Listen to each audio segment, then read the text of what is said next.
Welcome everyone to Adobe Live. I am Spencer Nugent and I'm actually an industrial designer. So I design products for companies, people, design experiences, and generally I just love drawing. And it's been fun to use Adobe's tools to further enhance my processes in how I draw. Now, today I'll be going over some of my brushes and techniques that I like to use in Adobe Fresco. Specifically, we're going to be doing just a still life drawing. Now, you might think that's odd as an industrial designer. Why would I be doing a still life drawing? But for me, practice is super important. And so we're going to be practicing some techniques using our observational skills, pencils, markers, and all that good stuff. So let me just transition over here to the iPad. There we go. And we're going to get started. So I'm going to kick things off with the pencil brush. Now, like I said, this is Adobe Fresco, and I need to turn on real quick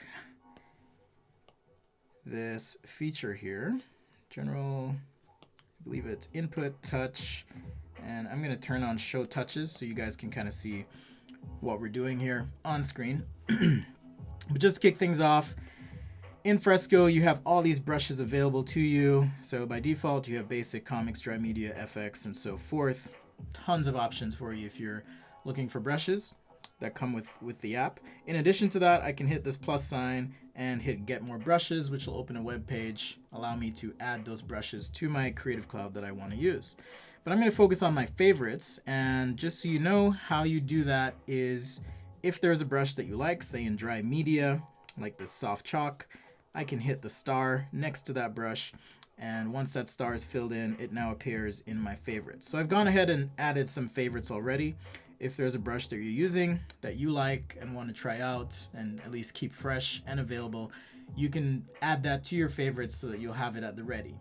Now I do have a still life setup in front of me here that I'm going to be referencing.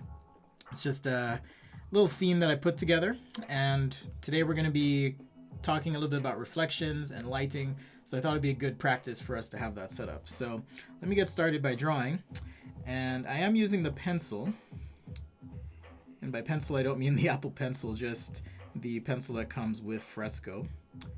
And let's go ahead and just start sketching this in. I have this little vessel here that's a part of my scene. The pencil's really nice because it actually mimics a lot of the real textures that you get with real materials, has a nice real feel. On my iPad Pro as well, I have added a little bit of, let me actually go ahead and move this. Sometimes when you're drawing you have to scale and move things, so I'm going to move this one just so everything kind of fits in my scene a little bit better here. So let's hit done, and to do that just hit the arrow with the cross arrows, and that's going to allow you to move things. So I'll continue by just sketching in. I have a bottle as part of this scene as well, nice and rough. But I love how the brushes do mimic those real textures that you might have in drawing on pen and paper. All right, I can already tell I'm running out of space here, but no worry, we can resize and scale things. So I'll just stop right about there and onto sketching other elements in this scene. I have this onion that I put in. Two-finger tap allows you to undo in case you've placed something in the wrong spot. But I have this cool red onion that's a part of my scene here, as well as some fabric. So I'll just start by shading that in a little bit. And once we get to the point of coloring with our brushes, this should go fairly quickly. The important part here is I just want to make sure I capture the essence of the scene. Whenever I'm doing this, it's not so much about the exactness, but rather capturing the essence of what I see in front of me. Well, thanks for joining us on Adobe Live. Again, my name is Spencer Nugent. I love drawing. I'm an industrial designer, so this is what I do. So a little bit of liquid in there in this bottle. Maybe map out where the label goes. Whenever I'm drawing as well, I try to draw light until I get it right. And that just takes a lot of the pressure out of the process, so to speak, and allows me to just be free and create. So drawing can be fun if you approach it from a thoughtful and also calm place. So light till you get it right, and there's always a fix. Okay, there's always a fix when you're drawing. We're just having fun. Okay, so I'm going to throw a little line in here as well, just like so. And now that I have these sketch lines, I can play with the opacity and so forth to really get what I'm after in my overlay. Oops, wrong layer there. I like to work in layers because it allows me to work in as non-destructive a way as possible. All right. So tapping on the little sliders at the top right of the screen, I can adjust my opacity down like so. And now I'm going to jump to a brush that's going to give me a little bit more, shall we say, fidelity in the sketch. Now, vector brushes in Fresco are awesome because a vector is essentially a mathematical function that says, here's the description of this line. And so I'm able to scale my drawing as big or small as I want and still preserve a lot of the appearance. So for this still life, I am going to be using vector brushes, and you'll notice with these brushes, there's a couple options. I have a basic round, taper, flat, chisel, and so forth. I can add these to my favorites as well. And in the brush settings, I can adjust the roundness, angle, taper, and so forth. If I want to just mess with it and I can control the beginning or end taper of the brush as well, but it allows me a pretty high degree of control. And the cool thing about the vector brushes is I feel as though they give a nice graphic feel to my illustrations, whereas with the pencil, has a bit more natural feel. This has its own aesthetic that is interesting on its own. Okay. So I use these brushes just like I would any pencil or pen. So keeping my strokes nice and deliberate. And wherever I know there's going to be a reflection or some sort of occlusion in the glass, occlusion just means that there's an opaque bit in there, right? So I'm just painting nice and dark here, trying to be very graphic. By graphic, I mean crisp and sharp with the reflections in the glass, like so. Right, and we can move on to the bottle here. If I draw and hold, I'll get a straight line out of Fresco as well. Super handy if you're doing really long lines or need to cover a lot of distance. On a side note, always important to warm up if you're sketching. Fortunately, I did that before I started. And we'll draw and hold, and now we have another straight line that I can add to the side here, just as an effect in my drawing. Now let's work on the neck and get the rest of the bottle in. We'll work on the fabric and the onion. But it is awesome, again, just the power of this tool and being able to draw in vectors in real time. It's pretty amazing. I remember having to do this on Adobe Illustrator back in the day, and here we are on our tablets drawing in vectors. Okay, let me add some lines here for this label, like so. This label in the front. Line work, I think, is super important to me when I'm illustrating or drawing. That's pretty critical, I think, to capturing and having the right energy in your sketches. All right, so let's get this onion in, and I'll try and capture the essence of this, not in a super detailed specific way, but just getting the right lines and so forth. All right. My apologies, I should have put a picture of the scene up so you guys can kind of see what I'm doing, but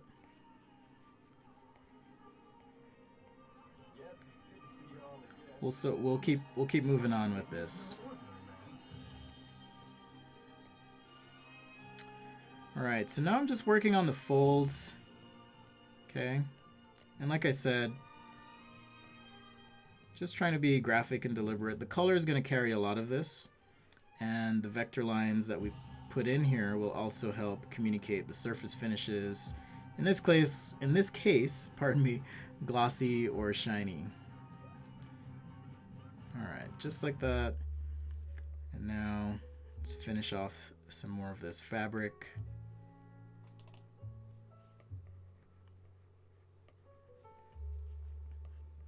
And this is all with one vector brush.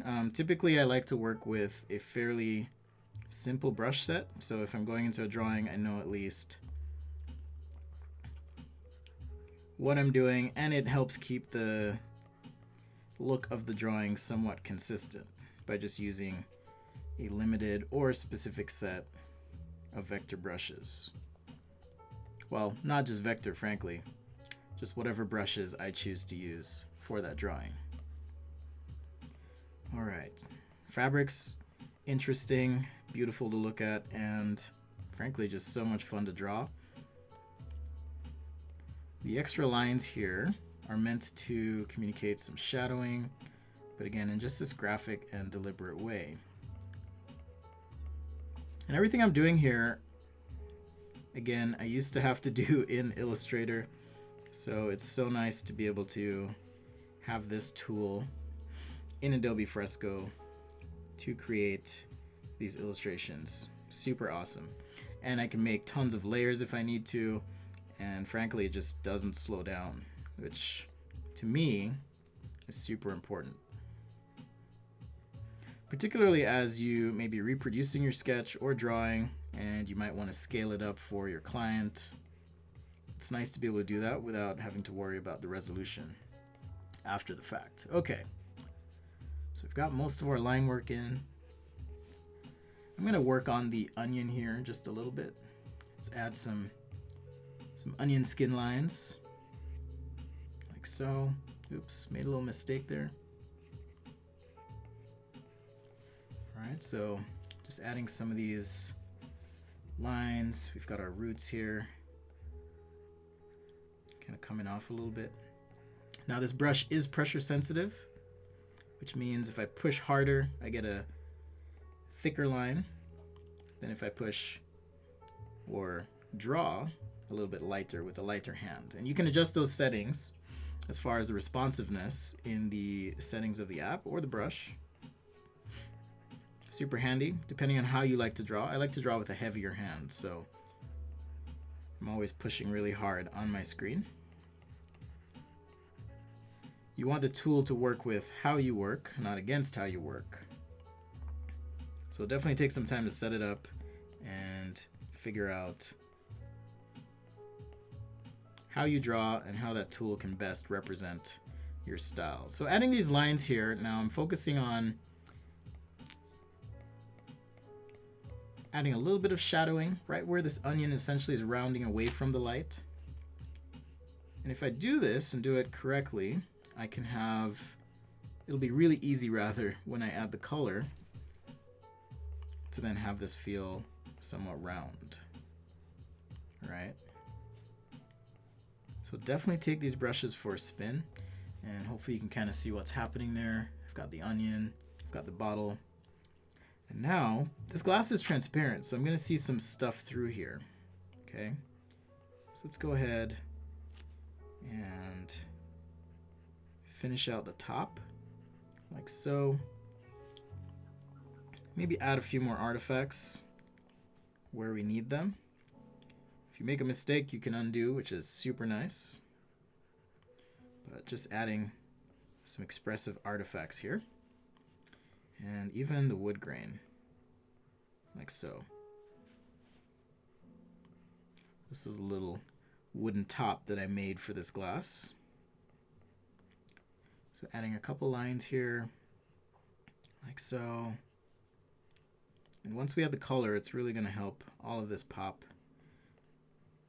And we're going to use a few pixel brushes as well as vector brushes where we need to. All right. let's get the fabric showing through. It's feeling pretty good. So now we have a crisp line drawing. I can hide this layer underneath, and now you can kind of see what's happening. Now on a new layer, what I'd like to do is take a minute to just map out highlights. And by map, I mean just plan ahead. So on the bottle, for example, I'm just going to use this red pencil and kind of sketch in where I want these highlights to be based on the light source in my room as I'm drawing. And just planning ahead kind of helps out. So when I do apply the color, I know exactly what I'm doing. It makes it just so much easier, I think, to finish out this stuff. All right, so we've got our label. I know I'm going to want to highlight there. On the bottom, this is going to be nice and dark, so maybe shade that in. All right, something like that. On the onion, we have some highlights down here. And on my little vessel, like so. Now for the fabric, I can make a new layer. And in blue, I'm just going to plan ahead and again map out where I think some of these highlighted areas will be. And it takes time up front, but the planning helps out in the sense that I'm able to just reference this as I'm illustrating rather than having to flip back and forth. You know, turning layers on and off or that kind of thing, painting and erasing. So I like to plan ahead a little bit where possible. Okay. Now back to my red. The red-blue process here is just a fast way of me working to layer things and plan things out. So just like that, this little niche, we're gonna have some dark red as well. Okay, I think I neglected to include my background line. So I'm gonna make a new layer and with my vector brush set to black. Let's go ahead and just draw in some lines here. You know, maybe this represents the surface that this is on. Now again, I am using reference, but also taking some liberties to kind of help out as well. All right, so time to add some color. I'm going to merge these layers down because I don't need them to be separate per se. And I will adjust the opacity by tapping on the 3 sliders at the top right of the screen here, slide to the left. And as you can see, the layer is now appearing to be a lot lighter, okay? So adjust that to your comfort level, what works for you. And I'm going to start by adding some color to the fabric, which as it turns out is red. Now when I pick a color, pick something that is, or I try to pick something rather, that is mid-valued, meaning I can go darker or lighter than that color if I need to. I did a little digging and found these awesome brushes that Kyle Webster made, and went ahead and added one to my favorites, but, or maybe I didn't. I think I forgot to add that one. Okay, I believe it was, well, we'll make it work. So just pick a brush. In this case, I'm picking an art marker. Okay, so let's say this one, art marker 4. And this is a cool brush because you can build up value essentially. So the more I shade over the same spot, the darker it gets, which is useful in this case as I'm trying to build up my values on the marker. So on the fabric here. So I'm just going to start by washing in this red fabric. And it's going to have a matte finish or appearance to it. And that just means dull, not shiny. Okay, so if you ever hear that word matte, unless you're named Matt, but if you hear that word matte, it just means dull and not shiny. And since it's dull, I'm just going to fill in this area like so. Boom, boom, boom. All right. If you want to see what that looks like without our overlay, there you go. Let's turn off the original pencil layer as well. So now we have a bit of color as a part of this drawing. And I'm going to go ahead and start to increase the value. But once again, this brush, the way it works is basically, let's zoom in so you can see here. If I just shade over the same spot, I'm going to adjust the size as well. It does get a little darker. So in these folds, a few strokes like that should help the fabric appear dark where it needs to be. All right, all with one brush without changing the color. Trying to be respectful of the lighting.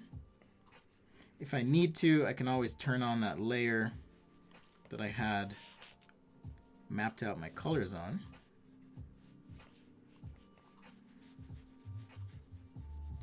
Just as a quick reminder of where my highlights are and so forth. All right, but again, cool thing with this brush is I don't really need to fuss with the colors so much. We'll get back to that spot in a minute. I'll have to use a different brush. But I don't have to fuss with the colors. I can just keep working and building up. If I need to go dark, just keep hitting that spot, and now it appears darker. As I'm drawing, just trying to be a bit loose and expressive with those strokes, just like so. All right, pretty sweet. And these brushes are available with your Creative Cloud subscription. So again, you can just check them out, find something that works for you, play with them, add them to your library, and they will show up in Fresco, which is awesome. Or better yet, if you're someone like me and you've made your own brushes, they will also show up in Fresco as long as you've added them to your library. All right, now let's go lighter. But to do this, I'm gonna have to go and create a new layer. The reason for that is just the way this brush works. And let's go ahead and adjust as well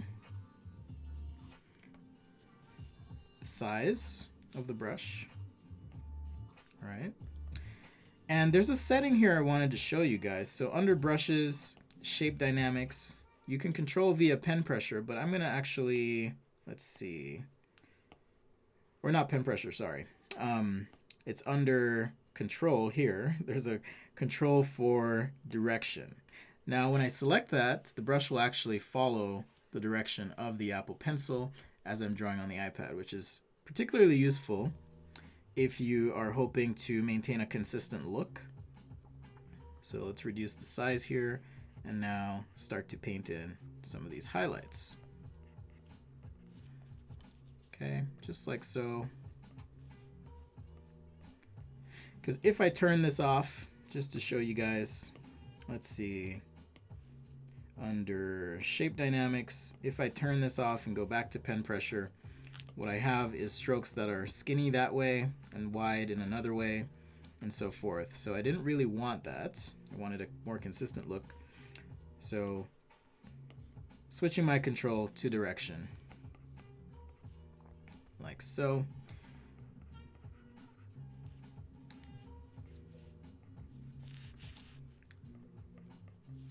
The trick to getting things to really pop when you're sketching as well is to really just embrace contrast. So where we have intense light, for example, just lean into it and don't be afraid of going lighter against those contrasts. So I like to say lightest lights against darkest darks, and that's what's going to get you the contrast that you're after in your sketches to help things really pop and feel real. All right, so there is the fabric. Now let's move on to this delightful onion. It's a red onion. So I'm gonna pick some colors here, like this mauve, maybe a deep color. I'm still using a marker. Let's scale this up. And now I'll just start to paint this in, like so. And because I already did the work with the vector brush, I already have some dark spots that I can work with right through there. All right, and on the back side, let's go ahead and adjust my flow and the size. And now we can get some of the shadowing, just painting over where the vector areas are. And to get our highlights in, on a new layer, again, because of the way the brush works, let's get some nice bright spots in here on that onion. All right, I'd actually like to lighten this up, so tapping on this layer, I'm going to drop the opacity ever so slightly. And on a new layer, now I'm going to jump to another brush, this soft round opacity, it's called, and move into the reds a little bit, reds and yellows, and create a blend on the top of this onion. So size this up, and now I have a color blend going from light, and just to round it out back to our deep mauve here. Let's go ahead and paint that over because I want to get that shadow. There we go. Just that shadow core on that onion. We'll do shadows on the surface and so forth in just a sec. Moving on now to the bottle. Select my marker chisel. Actually, not the marker chisel. My apologies. This art marker. And it's kind of a greenish gray bottle. At least that's the look I'm going after. Somewhat desaturated, a little bit of yellow in there. It's interesting color, translucent. So now that I've picked my color, I can test. And let's go ahead and shade this in. I'm just going to fill it in all the way. We are working on a new layer. Okay, I kind of have to do this in one shot again, just because of how the how the marker works and builds up on itself. All right, so I've got my base tone, and now I can shade on top of that and get those deeper tones that I'm after. Like so, for example. Scale down. Oops. Let's make this brush a little bit smaller. Test. All right. And now I can add those streaks as I need it, or any dark areas here. All right. We're going to do some color blending as well to bring in some of the fabric tones into this still life drawing. Because if this is truly translucent, we're going to see through a little bit to the backside. All right, let's get some more shadowing on the top. The labels are actually a different color, but I'll do that after the fact. Fill that in. Again, I like doing still life because it helps me draw from observation so that I can draw from imagination later, which is a lot of what we do as industrial designers. All right, so new layer, and I'm gonna start to light this with some more yellow tones. And because I don't remember, let's turn on my highlight guide or help that I created. And this is really shiny, but we're gonna start with the marker. This marker that we found. I'm gonna start with that, and then we'll use the vector brushes on top of this to kind of help make it feel even shinier. All right, got some stuff happening here on the bottle. On the far side, like so. Top of this liquid on the inside.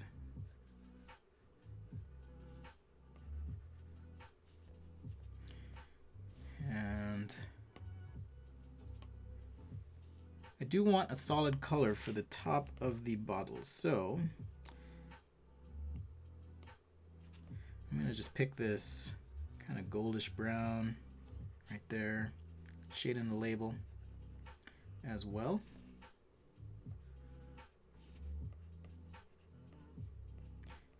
Just keep it sketchy.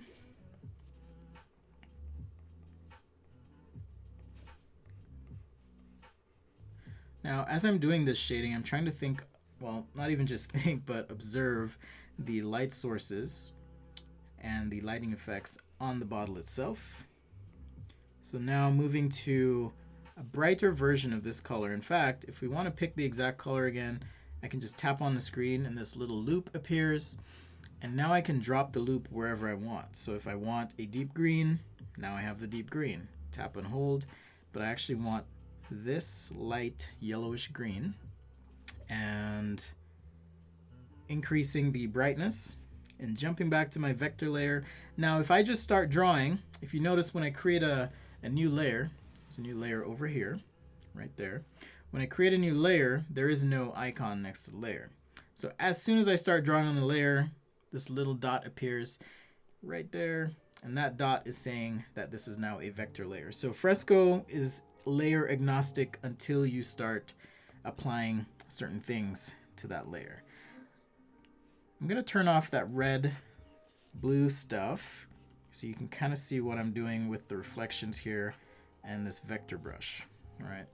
Again, I like these brushes because they're infinitely crisp and delightful to use, especially when adding reflections.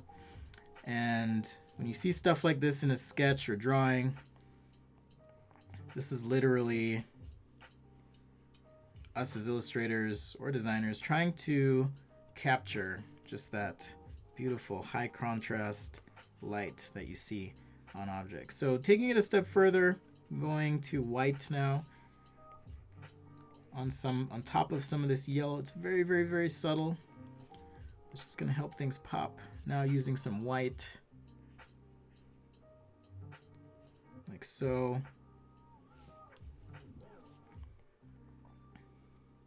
This really helps this feel much more reflective. Okay. So as long as you're thoughtful with where you put these elements, you can really make your drawing pop and just really come to life. So there's an example of light, and now next to the light we want to get in here and play with dark. And the reason for that is contrast is kind of the way we see things, right?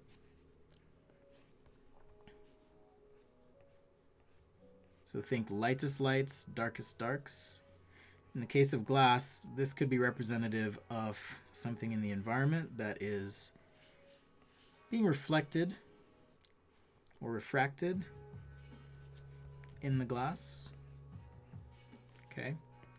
Even with vector layers, I can adjust blending modes, so I can adjust that to multiply if I wanted to, overlay, and so forth. Unfortunately, I was working on the same layer. I was hoping I didn't, so I just wanted to change something to multiply, but that's okay. We can just draw over that. And I should mention, this file is a cloud PSD file, meaning if I were to import this onto my desktop, I could have all the layers that I've been working with, and I have access to all those layers as well. Okay, so let's say we want to make the label a lighter color. I'm going to pick this green and jump into my vector brushes here. I'm going to pick this basic flat brush. Let's scale it down and now create an outline. Because much like pixel brushes, I can fill in an area with my vector brush using the paint bucket. Tap and now it's filled. If I want this other label to be darker as well, maybe it's slightly green. Oops, I thought I had my brush selected. Make sure you have your vector brush selected. I'm going to come in off the edge just a little bit, and I'm trying to create an area that is enclosed. You don't want any gaps. If there's a gap, the paint bucket tool will just fill the extent of your canvas. All right, perfect. So now I've got that in. I'm actually going to erase. There we go. I'm just going to erase a little bit of this highlight. I'll revisit that guy in just a sec. And as you can see, I have tons of layers. This is how I like to work, having that optionality to be able to change things when and how I need to. Let's get a straight line in there. I'm going to go back to this basic round brush and just continue to add some details. so. Maybe just a hint of some text on the label. And same on this back label here.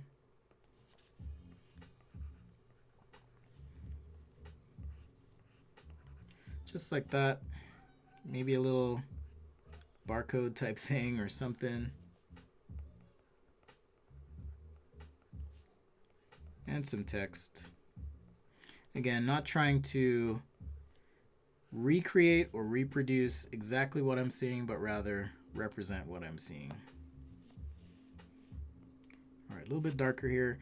And because I want just a little bit of that marker texture, I'm going to jump back to the marker brush. Adjust the size. I like to rotate my canvas. You can do that by just 2-finger tapping the screen. And once you do that, well, not tapping, two fingers on the screen and then rotate. So those 2 blue dots are my fingers on the screen. Rotate, and now I can add just a little bit of green there to help out. All right. Now I can see behind the bottle, so I need to add a few more artifacts, then we'll add the liquid here. So adjust the size, and now I'm going to add just a couple things, a couple dark spots in here from my background.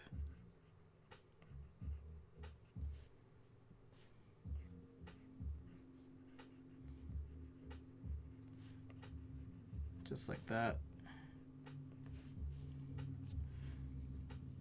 All right. Now, like I said, I do want to add some liquid in here. Happens to be a whiskey bottle, so let's go ahead and using this marker, I'm on a new layer, but I've got to make sure I'm above everything I need to be above. This is the downside of working with a lot of layers, is sometimes you get a little bit confused, but there we go. All right, so now I'm just going to shade this in. Right, it's there. Down like so.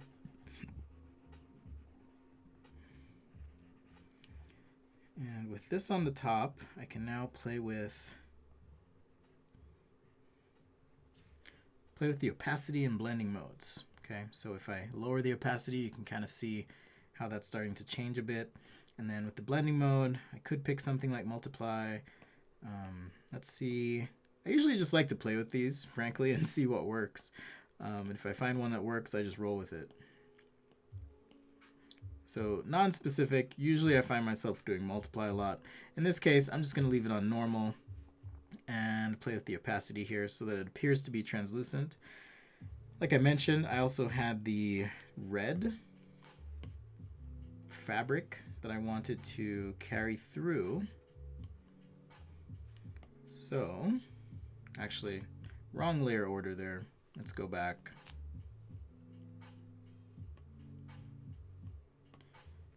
And I'm going to now, there we go, paint over the top. Just like so. Oops. So that label would obscure a bit of the fabric. Just painting a little bit of that red in there.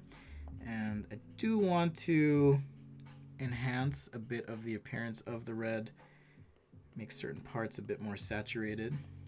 So on a new layer above all that, I'm just going to go ahead and paint with a much brighter red just to lighten this up.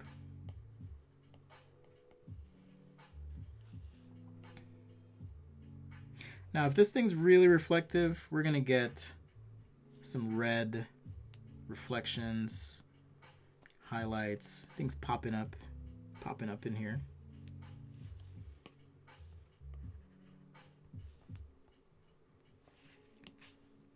So let's jump to another vector brush, just basic round, and on a new layer, just introduce a bit of that red, like I mentioned, that you might start to see popping up in certain things. Fabric back here, all these things kind of help this feel like one drawing. All right, now on the bottom of the bottle, we're gonna have a lot of occlusion and obscuring happening. So a nice big black spot there. Like so. And also a couple light green spots. So if you use the same colors in your drawing, you can really tie things together. And that's really how things kind of work in real life, is colors play off each other. So don't be afraid to sample your colors throughout the to help with that lighting effect. Okay, back to my favorites here. Kyle's AM. Let's do a quick test. All right, I wanted just a little bit of light here on the side of the bottle. So really light. Actually, I think I need to go back into my brush settings under shape dynamics, and I'm going to switch this to pressure, pressure. All right. Transfer pressure. I'm going to drop the minimum so I can get a nice light stroke. And just play with those settings, right? Even if you download a brush, make it your own by just playing with those settings until you come up with something that works for you. Nothing wrong with that. In the case of the onion here, just a little bit of that red reflecting in perhaps. And I do want to lighten up the backside of the onion, so on a new layer,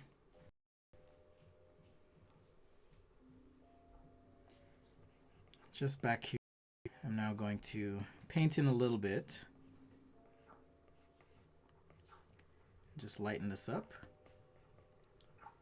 And again, the texture of the brush is actually really helping with the texture of the onion. It's super cool. Play with these, experiment, see what you come up with. Super fun. All right. So now let's get to this guy over here, our glass, and we'll finish up our scene as well. Okay, so I've got this wood texture. Actually, let's do this on a new layer. And now just shading this in. So if you've noticed, the process is kind of fill with color. Okay, or at least get a base color in, and then work with your lights and darks. Okay, so in this case, I have a nice brown spot on the top of this lid, plus I have these wood grain marks. So right next to those, with this brush, I'm just going to go ahead and shade a little bit of brown tone in, which is going to really help with the illustration. And just soften the appearance of the grain lines that I put in here. All right. And so now this brush has taken on an entirely different character, which is fun. The texture is showing through, which makes it awesome for really just mimicking something like this wood, just like so. Trying to get in some texture variation and depth. All right, just like that. It's feeling pretty good. All right, so for the glass itself, again, like I mentioned, it is taking on a lot of the colors and characteristics of other elements in the scene. So on a new layer, and with that vector brush, I'm going to adjust my colors to reduce the saturation. So if I tap on this little word that says HSB sliders, I now have the option to adjust my saturation and brightness for the brush.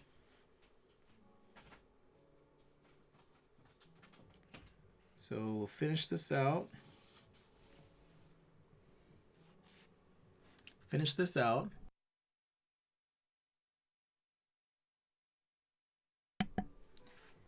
Sorry guys, we have a little internet hiccup here.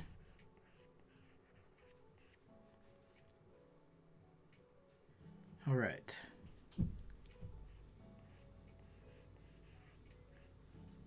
So on the bottom here, like I said, we're going to be picking up some light. So I'm just trying to paint in a bit of the additional light and effects that we're going to get from the red being in close proximity to the green and so on. All right, so just picking these colors, just like that. We're not really going to get much of the onion here, but I will add just a little bit of red and some more white. So let's sample from the onion, go back to our layer here, go back to our marker, and just lighten things up on the back side. Now on the surface, I do want there to be just a general shadow. If there's something that's not really reading meaning showing up the way I want it to, in this case the bottle, I do want it to be a little less opaque, so I've picked my soft round opacity under my pixel erasers, adjust the size, and now I can erase just a little bit in the back here, which is going to make it feel a lot lighter and more transparent. So hopefully you guys can kind of see what's happening there. There we go. So a lot lighter. That feels so much better already. All right, so for the base, I created this new layer, and now just pick a brush, whatever brush you want. There's this soft chalk brush that I can use as well, and I think I'll use that for the table surface. We'll go ahead and use something a little bit warm, a little bit of a warm gray, and I'm going to make it nice and big, just like that, and just shade in. Now this is behind everything else, so because it's behind everything else, my lines will still show through. I have a little bit of surface there. Now, I do want some sort of background for the scene. So I'm going to take that same brush and use something of a cool gray for the background. Nice big brush. I'll just shade this in. All right. So I just made the same chalk brush really big and shaded that in like so. On top of this layer, I've now created a new layer, and with a white brush, let's go ahead and go back to that basic round. And now, okay, just make sure it's in the right spot here. Okay, perfect. So now I'm going to, let's just move it to the very top, because what I'm trying to do is create what's called rim light on this bottle. So just on the outside of my black lines here, a little bit of light that may be reflecting onto these elements in the scene. Okay, whether it's the outline of the fabric here, could be some spots on the fabric. So this is kind of something I do as a finishing touch whenever I'm doing a drawing, just to bring out a bit more of these elements. Okay, so again, just on the outside of the bottle here. If I need to touch up any of these highlights or add any artifacts, I can do that as well. And the background itself kind of helps ground our scene and gives it some inherent perspective in its presentation. All right, so just a little bit more here. I have a really nice hot spot on the onion as I see it from my vantage point. And we'll just touch up some of these roots. Forgot to add some color here, so I'll go ahead and do that in just a very loose way, like so. And now I want to do some shadowing under all of this, because it's sitting on a surface. Shadows and reflections. Okay, so a new layer. It's on the very, very bottom. I'm going to go back to this awesome chalk brush, and let's go ahead and scale it down. And depending on the color of the layer of the surface it's on, that may influence how you do your shadows. In my case, I'm just going to keep it very simple here. So for reflections, I want to paint straight down like so. Okay, so this will be kind of a reflection layer if the surface happens to be any shiny at all. Just like that. And now I'm going to adjust the opacity way down. On top of this layer, scale down. And now I'm going to cast some shadows. Okay, so even though the glass is transparent, we're going to have a little bit of shadow happening let's adjust this gray just a little darker for right where we have this fabric on the surface. Just going to hit that with the chalk a few times. Maybe go a little bit darker.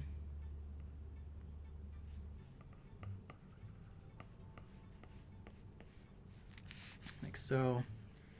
And our onion.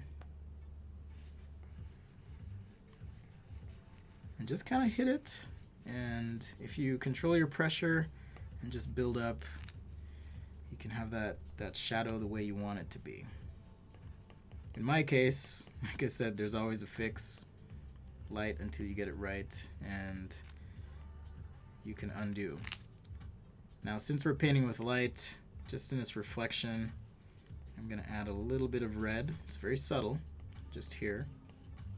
Okay, and some purple. Again, just sampling the colors from the canvas. And now I can paint in just a little bit of that purple to help this feel that much better. Because you want the light to play off everything else. Alright, so just a couple more things here, and I'll use a vector brush for this as well. I want a very light red, and I'm going to, just on the outside of the onion here, even though in reality it's not this bright, I do want there to be some separation between the onion and the shirt. And what better way to do that than use the existing light in the scene? So those reds and pinks, like so. It's very likely as well, because I just missed it and I looked at my scene, and yes, there's a little bit of green in the onion as well. So if you want to create a cohesive scene, think about your lighting, think about all the elements as presented, and really try to just have them play off each other. Okay, so back to this chalk. Actually, let's go back here, and under dry media, I've got pastel, graphite, soft chalk, scratchy pencil. Let's try this pastel. Ooh, I like that. Because I want to just lightly enhance the background. Okay, nice big brush here.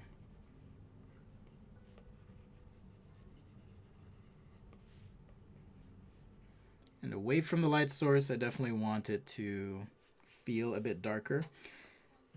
Another thing is, if there was a color that you picked before, you can actually pick that color from your recents here. So if I wanted to, for example,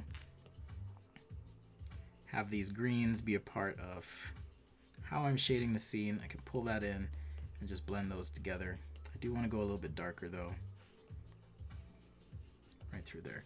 Because again, that's just going to help things really pop, okay? Alright. Actually, I'll do this the easy way. Let's go ahead and pick one of these grays, and with a very large brush here, go ahead and just paint in like so.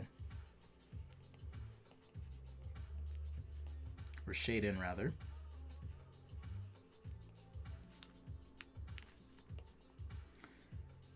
And now the background is helping to really just push these foreground elements a bit closer to us, the viewer. All right.